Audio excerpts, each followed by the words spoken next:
Aujourd'hui, nous allons parler du sexe biologique et de son origine.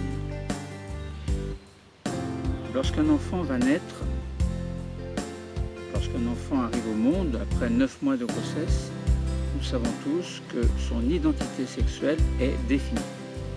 Soit c'est un garçon, soit c'est une fille. Donc, garçon-fille, on parle de sexe biologique, mais on ne connaît pas leur origine, l'origine de ces deux sexes, garçon ou fille. Donc à la naissance, la majorité des enfants possèdent un appareil génital qui est bien différencié, mais qui n'est pas fonctionnel. La fonctionnalité se fera à la puberté, à partir de la puberté. Alors on peut se poser les questions, ou plutôt la question suivante: comment ces caractéristiques sexuelles peuvent-elles se mettre en place pendant la vie intra-utérine, c'est-à-dire pendant cette vie embryonnaire, puis pendant cette vie fœtale. Alors, on rappelle que l'embryon se forme au cours des 3 premiers mois. Ensuite, on parle plutôt de fœtus. Alors, essayons de voir d'abord à quoi correspond le sexe chromosomique. Alors, pour comprendre ce que signifie ce sexe chromosomique, il faut comprendre cette notion de chromosome. Lors de la fécondation, un spermatozoïde va féconder un ovule. Chacun des deux possède un patrimoine génétique haploïde. C'est-à-dire que dans l'espèce humaine, il y a pour chaque cellule 23 paires de chromosomes. On parle de diploïdie.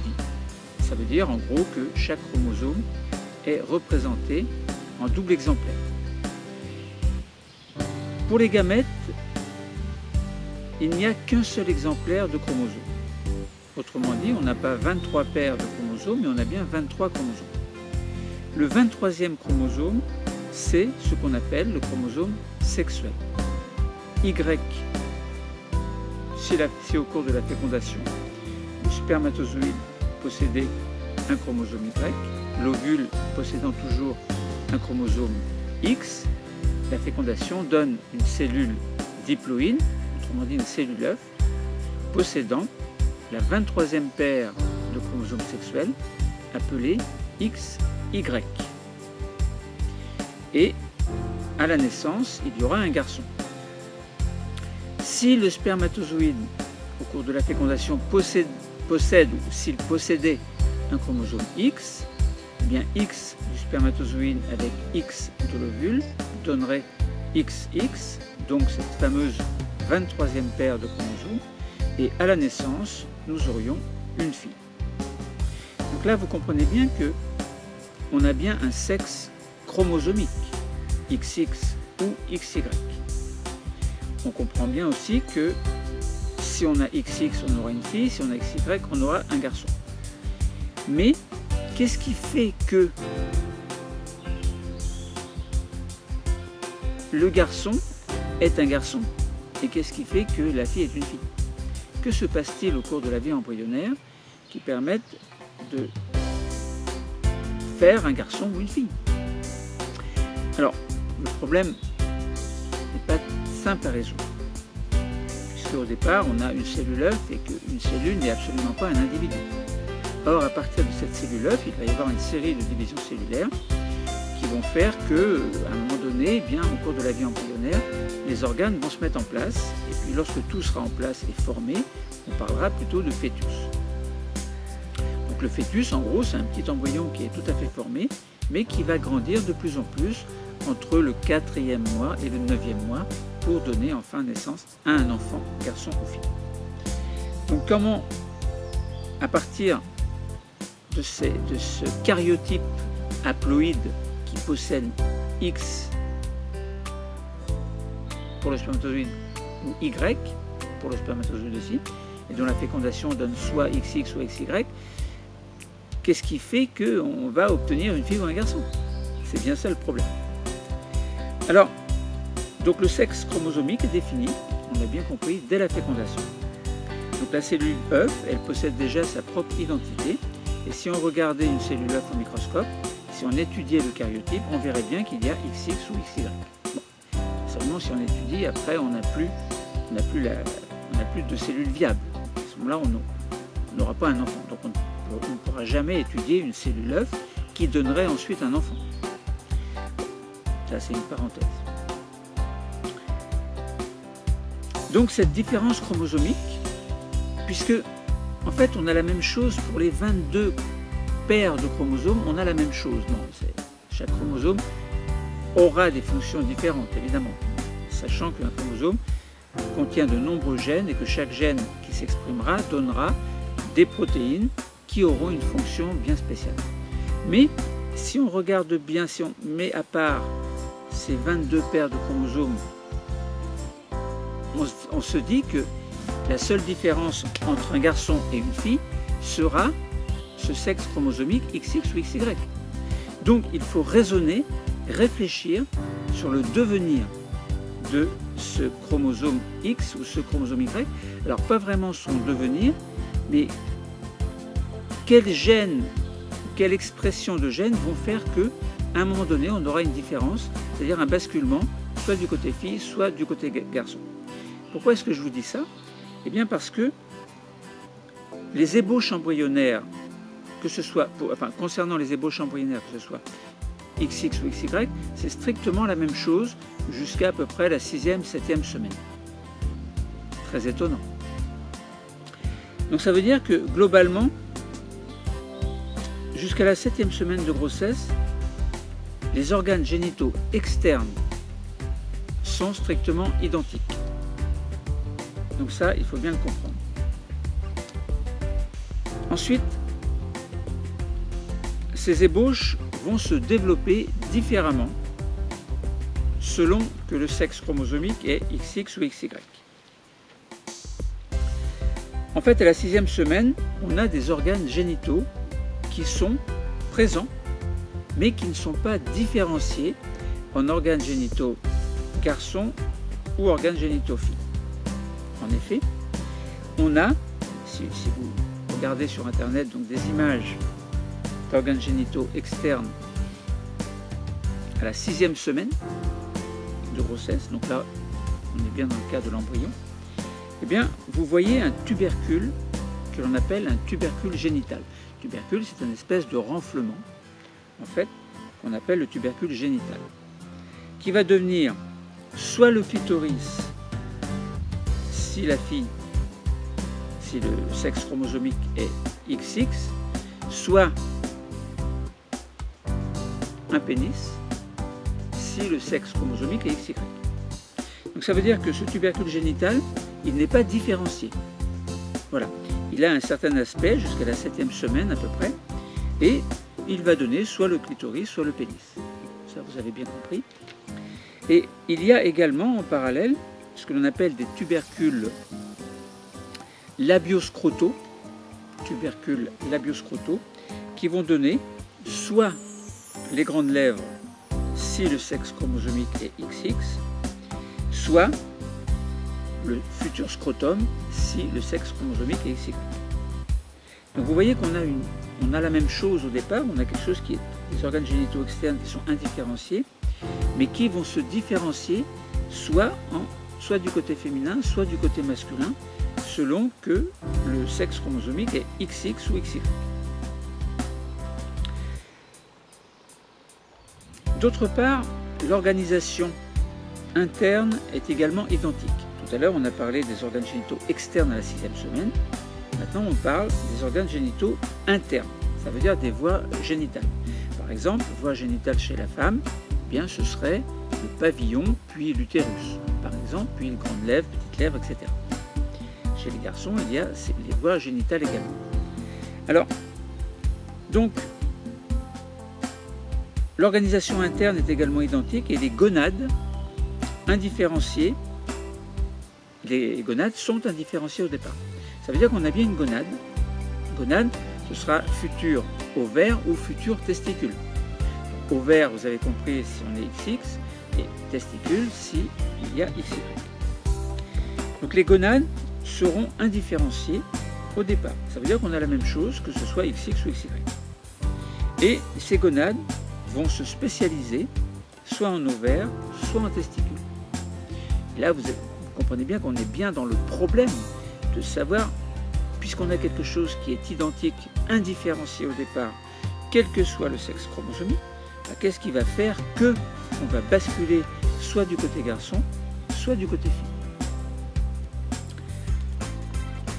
Donc une fois que les ovaires vont se former, eh bien, il faudra attendre la puberté pour qu'ils deviennent fonctionnels. Une fois que les testicules vont se former, ils vont migrer tout doucement dans les bourses et, étrangement, ces testicules vont produire une hormone pendant la vie intra-utérine. Et juste pendant quelques mois, et ensuite cette production s'arrêtera pour reprendre à la puberté. Nous en parlerons tout à l'heure. Et vous allez voir que c'est très important, ça a son importance. Alors, si on regarde l'organisation génitale de l'appareil reproducteur du bébé jusqu'à la 6e, 7e semaine, eh bien l'organisation interne est tout à fait indifférenciée. C'est-à-dire c'est le même principe que tout à l'heure, sauf que ce ne sont pas les mêmes organes. On aura donc des gonades indifférenciées qui vont devenir soit les testicules, soit les ovaires, comme je vous ai dit. Mais on a également des ébauches de conduits reproducteurs relatifs aux deux sexes.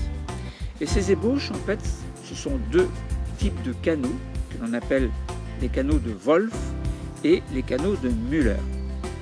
Vous allez voir que l'un ou l'autre de ces canaux va disparaître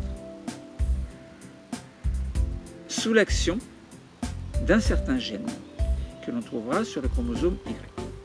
Nous en reparlerons tout à l'heure. Et donc ça c'est pour les voies,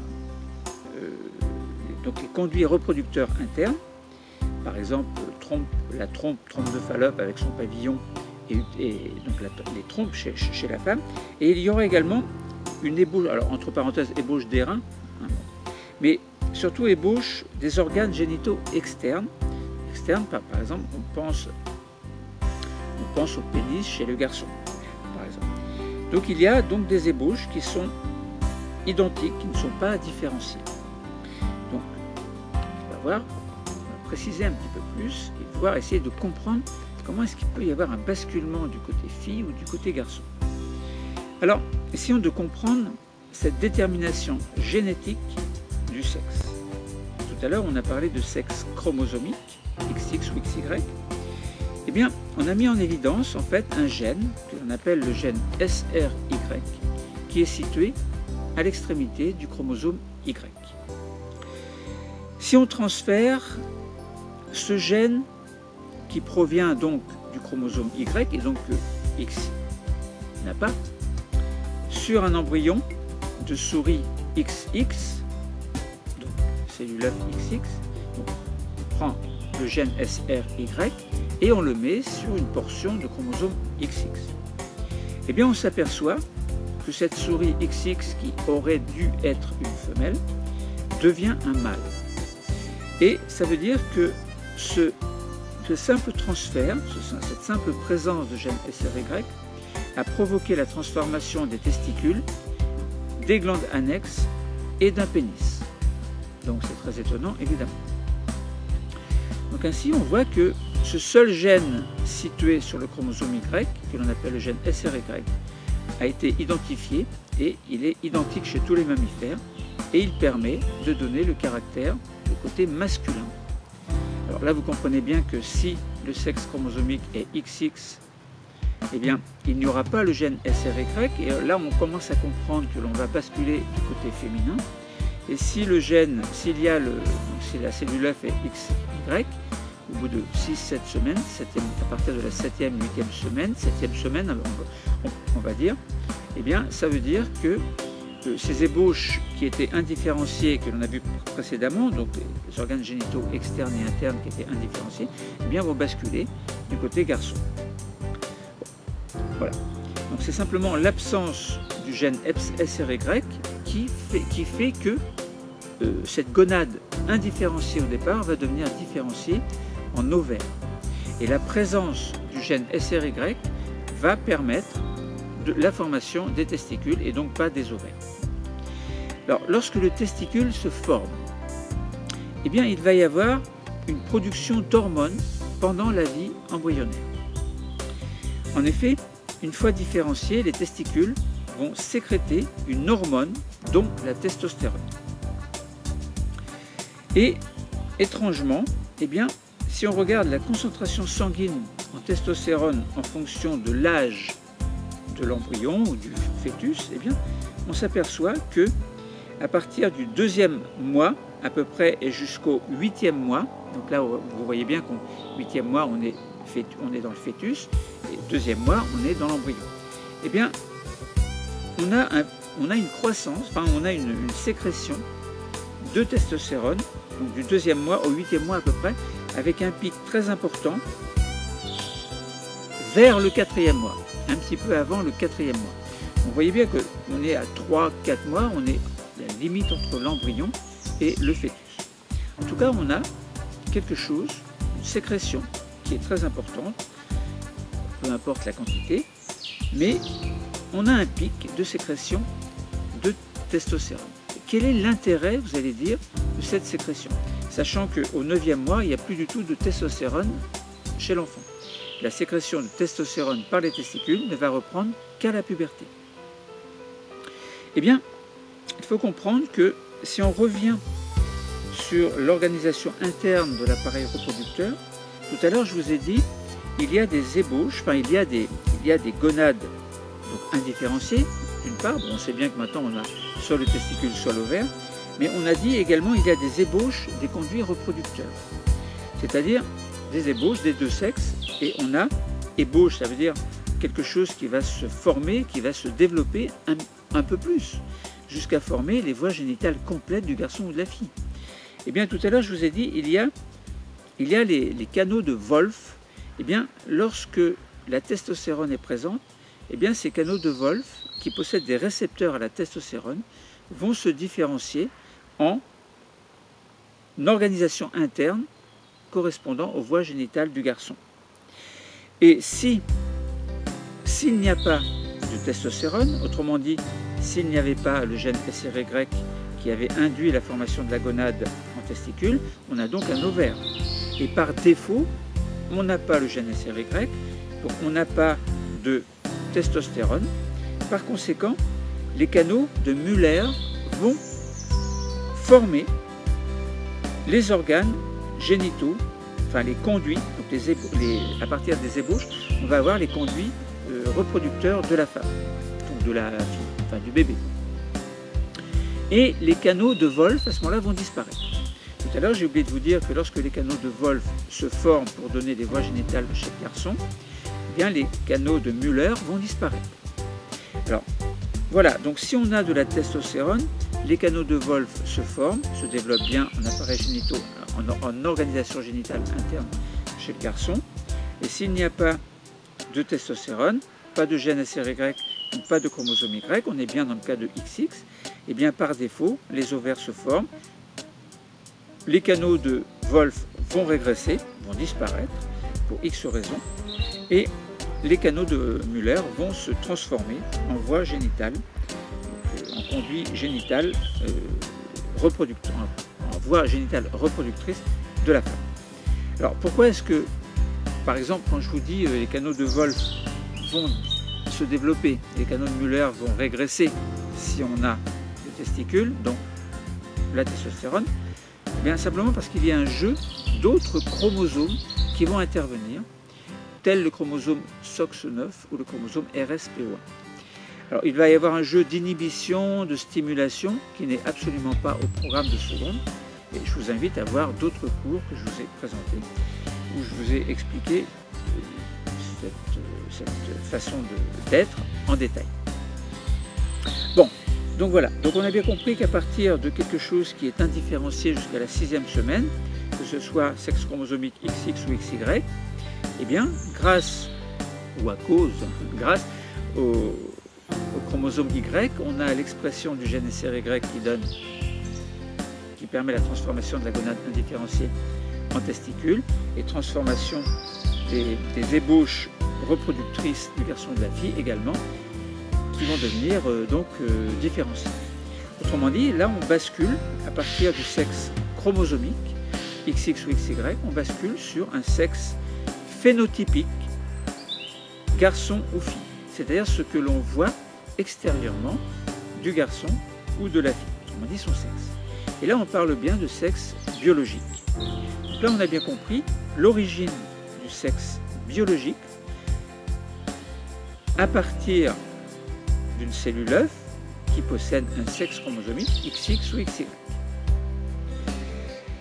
Alors, donc voilà, on a bien compris que dans un champ biologique, on a une identité sexuée qui est fondée sur le sexe chromosomique et sur le sexe génétique. Génétique, donc on parle du gène, et là on avait bien parlé du rôle fondamental du gène SRY. Donc l'identité sexuelle est fondée sur le sexe chromosomique et sur le sexe génétique, qui va induire des caractéristiques sexuelles anatomiques et physiologiques du futur bébé, donc du futur adolescent qui va entrer en période de puberté et produire, bien chez le garçon, produire des hormones qui vont faire qu'on va basculer de voie génitale, donc de caractère sexuel primaire, on va dire, vers en parallèle des caractères sexuels secondaires. Et même chose chez la fille, s'il n'y a pas ce sexe génétique provenant de ce sexe chromosomique, donc autrement dit s'il n'y a pas Y, eh bien on a bien par défaut formation d'ovaires, en fait par défaut, c'est-à-dire par défaut lorsque le gène SRY n'est pas présent. La gonade indifférenciée devient un ovaire. Et donc l'ovaire va sécréter lui-même donc des hormones à partir de la puberté chez la fille, oestrogène, progestérone, qui va faire que les caractères sexuels primaires vont se développer, les caractères sexuels secondaires vont se développer également, et le garçon et la fille donc auront la possibilité d'avoir des rapports qui permettront d'avoir un enfant. Donc une cellule œuf, puis développement de la cellule œuf au cours de l'embryogenèse, puis de la vie fœtale pour donner un bébé à la naissance, dont le phénotype sera soit garçon, soit fille. Donc là, on a bien compris que la mise en place de l'organisation et de la fonctionnalité des appareils sexuels se réalise sur une longue période qui va de la fécondation à la puberté. Bon, voilà donc, je pense qu'on a bien compris que les mécanismes chromosomiques et génétiques, sans oublier les mécanismes hormonaux, sont à l'origine des caractères sexuels qui seront visibles à la naissance, également des caractères sexuels qui ne seront pas visibles à la naissance et qui vont correspondre aux voies génitales, soit du garçon, soit de la fille. On a bien compris que les chromosomes sexuels présents chez chacun des deux sexes permettaient de faire une différence correspondant au sexe chromosomique, différence XX ou XY, mais qui permettait de comprendre qu'à la naissance, on avait un sexe phénotypique, autrement dit le sexe garçon ou le sexe fille. On a bien compris que l'aspect des organes sexuels externes et internes indifférenciés chez un embryon permettait de poser le problème et également de résoudre le problème concernant les mécanismes qui permettaient d'obtenir les phénotypes garçon ou fille, un phénotype différencié à partir de phénotypes qui étaient indifférenciés. On a bien compris que l'aspect génétique est relatif surtout au gène SRY et qu'il permet donc de faire basculer la gonade et puis indirectement par la suite les voies génitales internes vers le côté garçon ou le côté fille. Donc, pour la dernière fois, je précise que si on a un chromosome Y, eh bien on a l'expression du gène SRY qui va permettre de produire une protéine qui aura une fonction bien précise, en parallèle avec d'autres gènes qui vont intervenir correspondant à l'inhibition ou à l'activation de certains gènes. Eh bien, l'expression de ce gène SRY va faire en sorte qu'il va y avoir une différenciation des gonades en testicules, si le chromosome Y est présent, et il va y avoir une production de testostérone qui va faire que le pénis et les voies génitales masculines vont permettre de comprendre que l'on obtient un bébé qui sera un garçon. Si le chromosome Y est absent, donc il n'y a pas de gène SRY, donc il ne va pas s'exprimer. Par conséquent, l'expression d'autres gènes qui vont intervenir, comme je vous ai dit, SOX9 ou RSPO1 vont agir de manière différente, dont je ne vous parlerai pas dans ce cours. Et dans ce cas, si le chromosome Y est absent, il va y avoir une différenciation des gonades en ovaires. Alors rappel, il y a deux gonades indifférenciées qui vont donner deux ovaires ou deux testicules. Là, en l'occurrence, il n'y a pas de chromosome Y, on a bien deux ovaires qui vont se former. Il n'y aura pas évidemment de production de testostérone puisqu'il n'y a pas de testicules. Et donc, on aura formation de la vulve et des voies génitales féminines. Et donc, on aura bien un bébé fille qui va naître. Voilà, donc là on comprend bien que lorsque l'on parlait de sexe biologique, on parlait de sexe phénotypique. On a bien compris que l'origine de ce sexe phénotypique vient de l'expression d'un ensemble de gènes, dont le gène SRY qui est très important, et que ce sexe chromosomique va se transformer, va faire en sorte que au cours de l'embryogenèse puis au cours de la vie fœtale, eh bien, ce sexe chromosomique va donner un sexe phénotypique grâce au jeu, entre parenthèses, d'inhibition ou d'activation de certains gènes. Autrement dit, quelque chose qui est indifférencié au départ va devenir différencié. Et là, vous comprenez bien qu'en parallèle, s'il y a des problèmes dont je ne parlerai pas ici, ça peut induire chez des individus des phénotypes qui seront, disons, en dehors de ce qui est attendu. Comment les caractéristiques sexuelles se mettent-elles en place pendant la vie embryonnaire et pendant la vie fœtale? On a bien compris, on a résolu le problème. Le cours est terminé. Merci.